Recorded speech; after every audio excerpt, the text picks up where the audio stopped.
Secrets of Abandoned Places. In a small village lost among the forests stood an old manor, about which there were many eerie rumors. The locals avoided the place, considering it cursed. They said that it was haunted by the spirits of those who once lived in the manor, and that they did not want anyone to disturb their peace.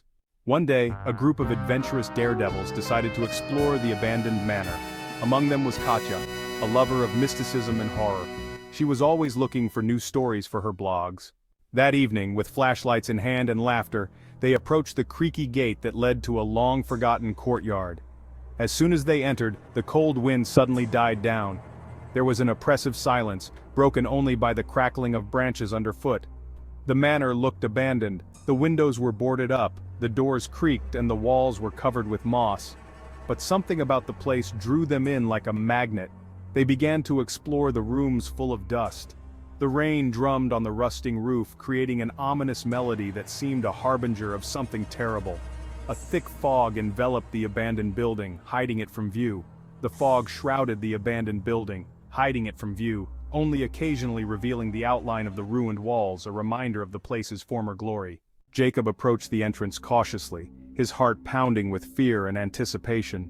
He'd heard many stories about this place, of mysterious disappearances, eerie sounds, and supernatural phenomena.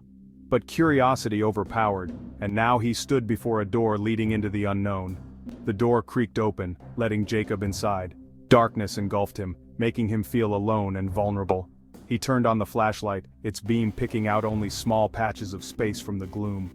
Broken windows covered with cobwebs, the floor covered with trash and debris, all of it terrified the young man. Suddenly a strange sound came from somewhere, like a whisper. Jacob froze, listening to the silence. His heart was about to jump out of his chest when he heard the words, "Go away! Go now!" He sprinted for the exit, but something invisible grabbed his leg, preventing him from moving. Jacob looked around in a panic, trying to see what was happening. A flashlight beam caught a strange figure floating in the darkness. It was a woman in a white dress, with a pale face and empty eyes. She approached Jacob slowly, her bony hands reaching out toward him. The young man screamed in terror, but his voice was drowned out by the sinister laughter that echoed throughout the building. He tried desperately to break free, but the grip of the invisible force grew tighter. The ghostly woman was close, her icy fingers touching Jacob's face. At that moment, everything around him fell into darkness. Jacob heard no more sound, no more rain, no more heartbeat. He disappeared into the mysterious energy of the cursed place. A few days later, the police found only a broken flashlight and traces of blood on the floor of the abandoned building. What had happened to Jacob? The answer to that question will forever remain a mystery, one of the many secrets that abandoned places hold.